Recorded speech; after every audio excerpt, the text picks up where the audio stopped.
Hi Tracy, how are you? This is Melinda Roy. I'm good, Melinda. How are you? When will I know that I have to start speaking?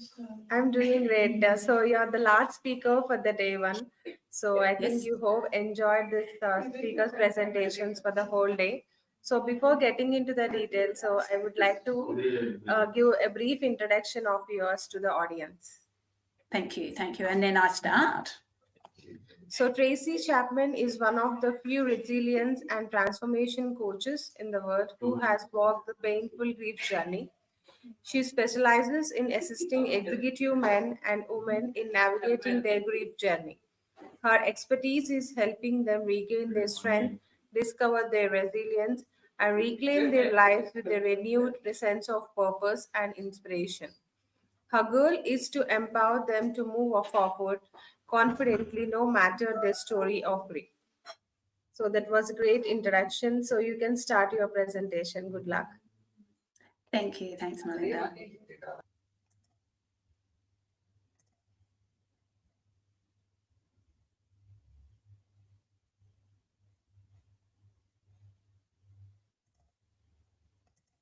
Hi, everyone. My name is Tracy Chapman, and I was actually going to share my screen, but I'm not sure that's not actually working at the moment. So just having a few little issues since we have had the crash for, and I'm going to see how I go. Sorry.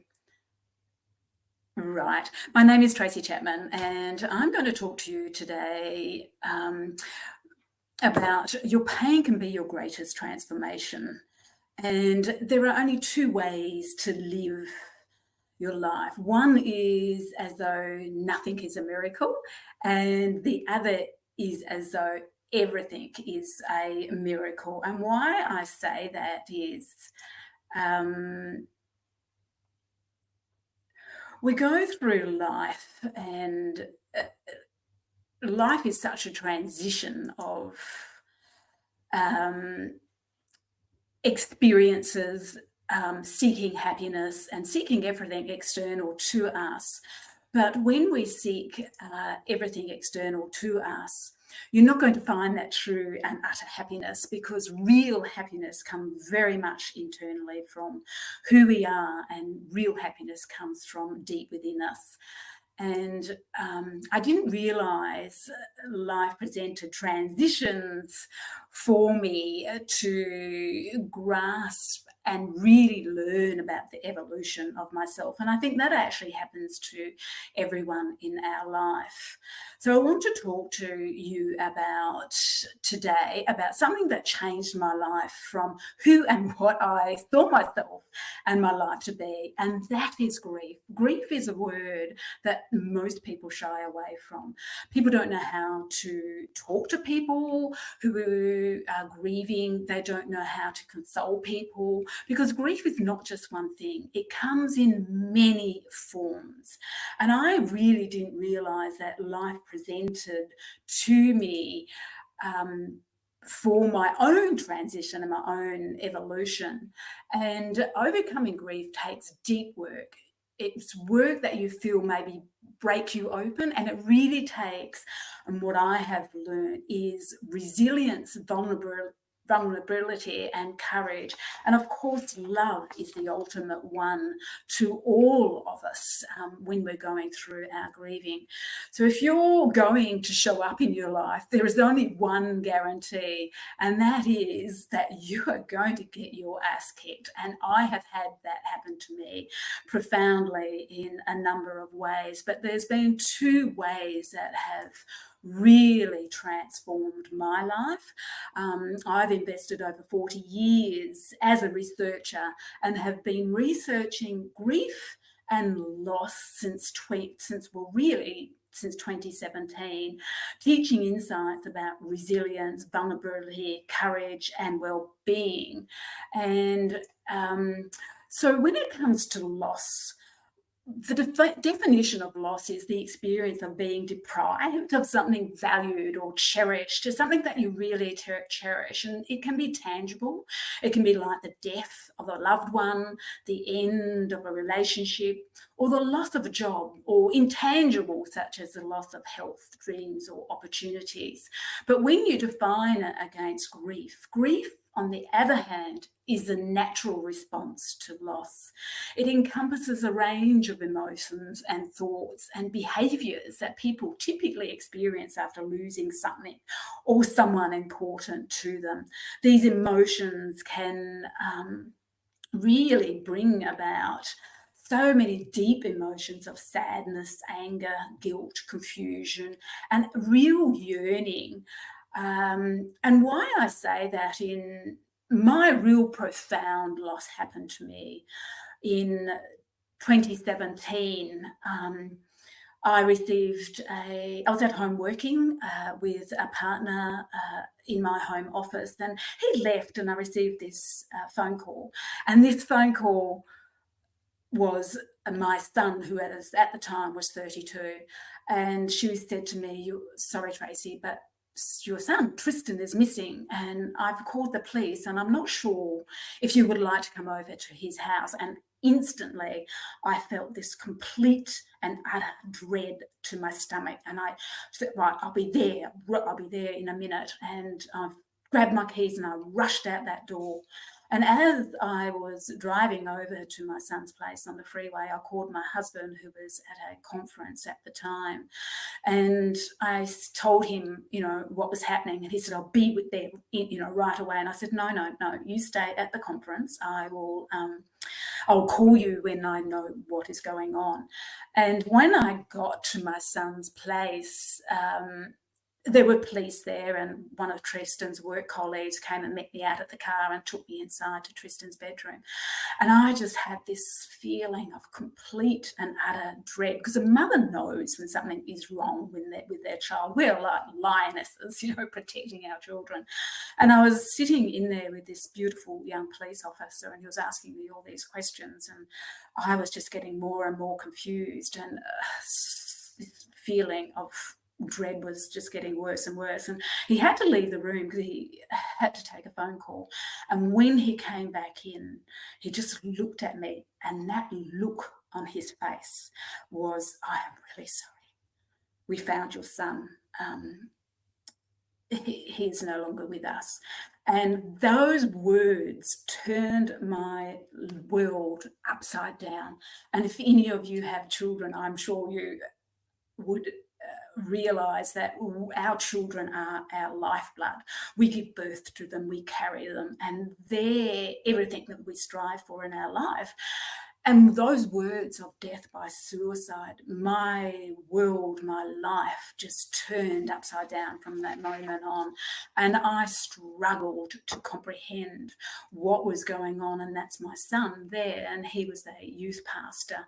But not only in 2017, 9 months before that, in 2016, I'm a huge cyclist, a great big triathlon, Ironman, cycle for miles and raise money for charity and all the rest of it. On my early morning Saturday ride, a very cold wintry day, I was riding with the group of guys I always ride with, going up a hill, and I saw this car, and I thought, this car hasn't seen me, it's not going to stop. Yes, it has, and I kept going. But this car didn't see me, and it completely took me out on my bike. And without going into the big story of that, the outcome of that was I was hit so hard by that car, and that impact just ripped that bike off my legs because I was cleated in. And I went over that bonnet, and luckily, riding motorbikes for many years as a young girl, I knew to roll. But when I came to on the freezing cold tarmac, I just thought, as I rolled, I said my goodbyes to my husband, and I thought I was a goner because it was such a horrible impact. But out of that, my legs were so badly damaged. So through that, and 9 operations later, and each time 2 weeks of not being able to walk, I've had to learn to walk again. But what I grieved was the loss of my ability to be that athlete, because that wasn't who I defined myself as. And what I also was the loss of being able to go out and ride for miles, run for miles. I'm now up to running 7Ks because I was told by my beautiful surgeon, you would never run again, but I said, I'm going to prove you wrong, and I'm up to doing 7K. So that's a miracle, because I'm supposed to really have an ankle replacement because my ankle got completely smashed and my right leg got very badly damaged as well. And through these processes, I really shut down, especially after the loss of my son. That was so profound to me. And I went into researching grief and loss just so that I could heal myself, because I would look at myself in the mirror and I think, who is this person looking back at me? All I could see was just complete and utter sadness. So through my research, I found that grief and loss it affects the brain, and affects parts of the brain, which you can see there. You feel like you're losing your mind, and I really felt like I was losing my mind. I thought, oh my gosh, I'm getting my mum's dementia, because my beautiful mother passed away from Alzheimer's. So I just thought, that to me was, oh, thank gosh, it just isn't me, getting to my mum's stage. It really affected parts of me, and the brain, my body, and everything had just completely shut down. And when not many people understand what you're actually going through, because my friends would say to me, that's okay, you'll get over this, you'll move on. How can you get over something that is so profound to you? How can you get over the complete and utter devastation of losing a child or having your mobility ripped away from you? You don't move on. And that is something I've really learnt with grief. You never move on, but what you actually learn is you learn to walk forward with your grief. And all my research, which I've had to research into, is all about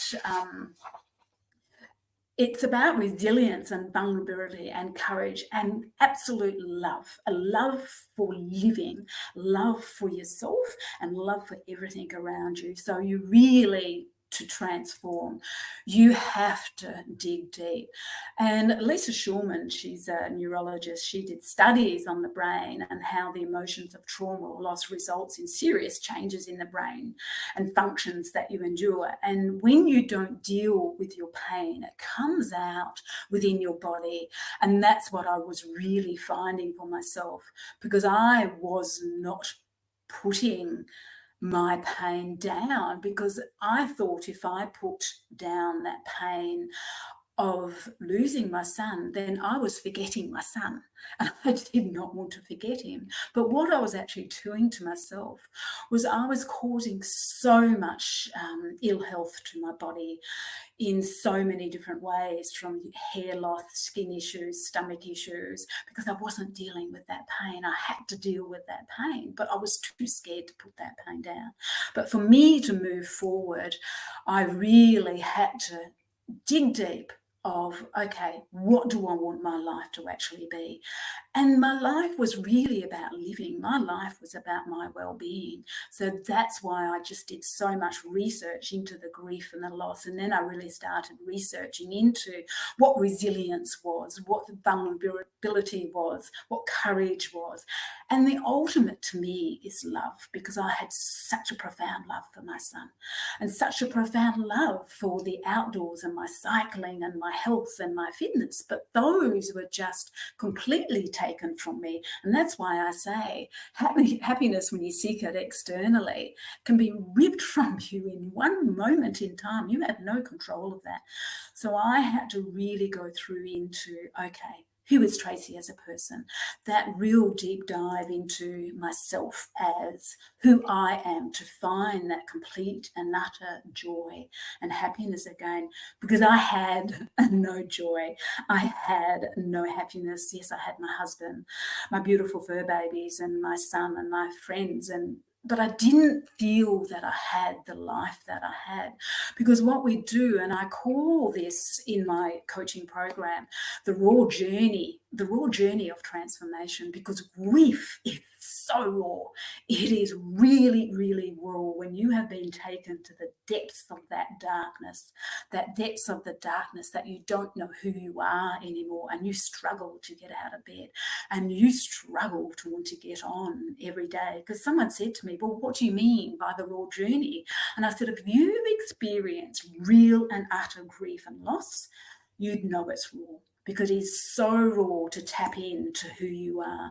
And what raw means, the raw is resilience is the R, acceptance is the A, well-being is the W, and ultimately you also need your support as you're going through the raw journey. And that's what I take people on, to get them to heal and to find themselves again, that real happiness that you want in your life, because we only have one life to live, and it is to live that life as profoundly as we can, because you've been put on this planet for a reason, and it is to live as that person.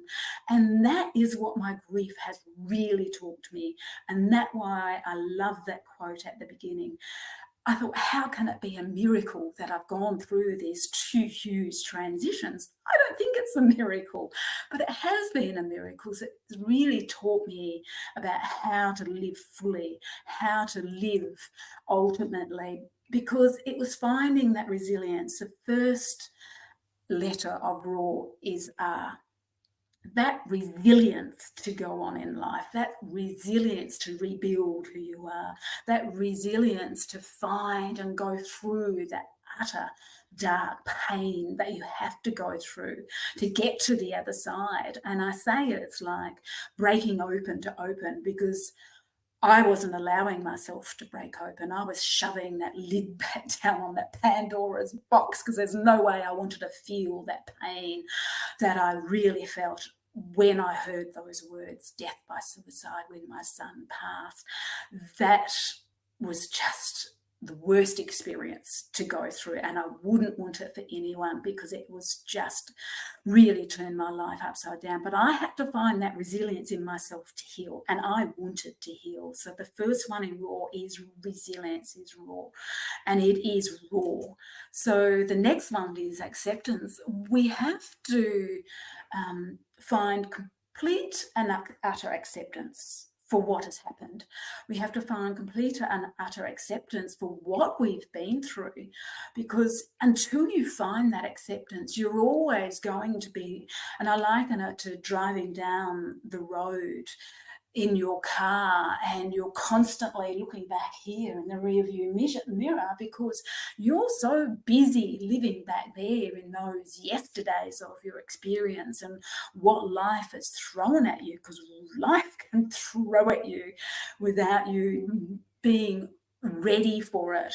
And if you keep looking back there and not looking ahead to what you want ahead of you, you're always going to be living in that pain of what that yesterday was. You're not going to create that life that you really want, that desire that we all want to live this happy, joyful, and loving life. So that acceptance is hard work. But if you really want to have that happiness, digging deep and accepting your loss, that change in your life, and not living with denial, because it's happened. You cannot change it. It's going, well, okay, this has happened. So, okay, how am I going to move forward? It is that complete and utter acceptance of, okay, I'm a different person. I'm not that person anymore, because you cannot be that person who you were back there, because that person is so different now. You are so different now. So it's creating and accepting, well, okay, that was my life, but this is my life now, and this is what I'm going to create. And it's not a plan B in life, but it is still your plan A, because that person, if you've lost someone who means so much to you, they don't want you to live with sadness. They want you to live a life. And that's what my husband said to me. He said, Tracy, your son did not take your life. He took his own life. And I sat and I looked at that and I went, you're so right. You are so right. So I really had to find acceptance in what I was going through. And that acceptance was a gateway to my own peace within my heart. And then the W of raw is well-being. All through my life, I've really looked at my well-being. And until we start prioritizing our well-being, you're not going to heal. You're not going to really, because pain and trauma and grief causes so much ill health within the body. So when we look at our well-being and really start fostering the development of who we're going to become, that's when we can start really changing our life.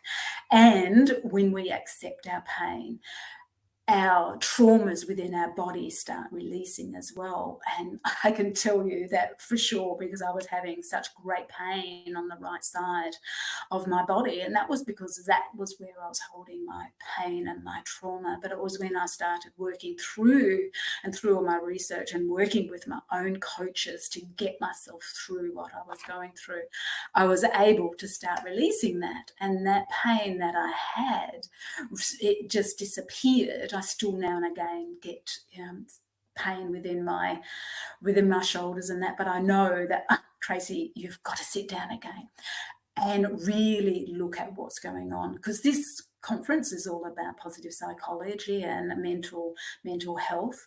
Well, we do need to look after our own mental health, but that comes down to ourselves. We need to look after our mental health, and we need to look after our emotions and our spirit. And that is all something that is very much internal, because when you just seek that internally and you don't have that profound connection to ourself, then whatever you have externally can be ripped from you in one moment. So, and the S, and I haven't put that as the raw, but the S is the support. You need support around you to get through what you're going through. You need that support of your friends, your family, your groups that you may join in with, but you also need that support of healing, and that support that you give yourself, that real support that you give yourself and say, enough is enough. I am going to heal from this. I'm going to sit back and I am going to just sit in silence. And I found for myself the most profound one for me was sitting in that silence and allowing all those thoughts to come through and accepting them and honouring them, and in honouring all my emotions and really giving myself that support and that love that I really needed to heal myself as I was going through. And then, so sitting in that silence, when we just sit, listen more, talk less, feel more, think less, learn how to follow your heart. It is infinitely wise. Our heart knows what we actually want. So the only way out and the only way to healing is in. We need to go in to really heal those deep, profound parts of who we are, those real internal parts of who we are. And that silence, and just sitting in that silence, being in nature for me is my go-to place. I will go out and I'll go for a walk. I'll take my dogs with me. I'm a real lover of dogs and animals. I always have been, but I'm such a lover of nature. That is my healing place. And I will just sit in silence and I'll just allow and accept my emotions for what they may be on that day. Because to me, life is to live. Life is just living in every moment, because you can only live your life in this moment. And as I said, if you're too busy looking this way back here and not looking ahead to what you want in front of you, living in that moment for today, because you can't change yesterday. There's no good living in that. You can have your tomorrows, but it's in this day, this moment, that you're going to create that life that you really desire, that life that you really deserve. So it's living in that silence. And the way to healing is in. And I've actually been recognised by Insight Success as one of the most influential coaches for 2024 on this subject of grief and healing and loss, and also that how you how grief is all about that resilience, that vulnerability, that courage that you have to get through, and the love that we really actually need. So, and I also have been recognised by exclusively by the Brains magazine, and have appeared on their front cover of their magazine, and I'm also an executive contributor for the Brains magazine, and I write exclusively for them on these specific topics. And until we actually prioritise ourselves, we're not going to move forward. We're not going to heal. We're not going to find that healing and that life that we really desire. So it's like a journey. Our life is like driving. When we're driving forward, we're driving down this road, and suddenly we may hit this pothole, and it might only just be a little pothole, and in your journey, and you get through that. That's okay. But then you drive that right down that road again, and you hit another pothole, and that pothole might be a little bit deeper. Yes, okay, I've got through that again. But like me, I kept driving down that road, and I hit this pothole, and that was me being hit by this car, and my life being turned upside down with, my health, my fitness, not being able to walk, and numerous operations. And my husband would laugh at me because I was confined to the house for 2 weeks at a time after each operation, and then after that, not walking in those 2 weeks, and then after that, learning to walk again. I just lost my earpiece, but I'll put that back in. And it was just so hard sitting on a couch and going through the pain of each operation, and really gave me time to assess my life. Who am I? Who am I now? But that rehab work that I had to go through to heal myself after each operation. But then 9 months after that, after I really only had one operation, I lost my youngest son to suicide. So every time I had to have an operation, my headspace was just not there. But I had to dig deep on that resilience and that vulnerability and that courage to go, well, okay, I've got to have this operation. My headspace isn't in the right place that it needs to be, but I am going to give myself that love and support that I really actually need. And knowing that your brain does shut down. So it was this constant up and down that I was going through, driving down my road and constantly hitting these potholes. And I eventually have managed to get myself healed. I do still have my moments, because grief is something that's not one and done. It's something that is continually, and it is something that we do not get over completely. It is something that it may pop its head up anytime, but it's accepting that and going, okay, today's another good day. I'm going to give myself that love and support I need. So I hope that you've enjoyed my talk today. And if anyone's got any questions, I'd love to answer them, and I'd love to talk with you. So again, my name's Tracy Chapman. Thank you so much, Tracy. Sorry.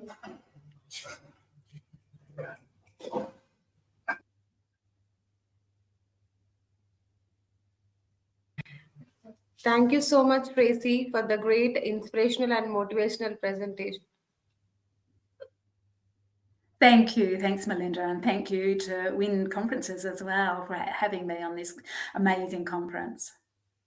So you ended with the great inspirational and motivational presentation today. So you are the last speaker for the day. Huh?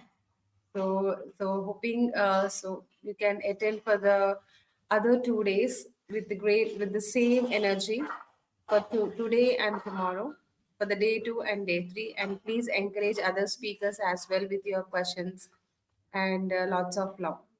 Thank you. Thank you so much, everyone, for being so supportive for the Day 1 Global Virtual Summit 2024. And so, yeah.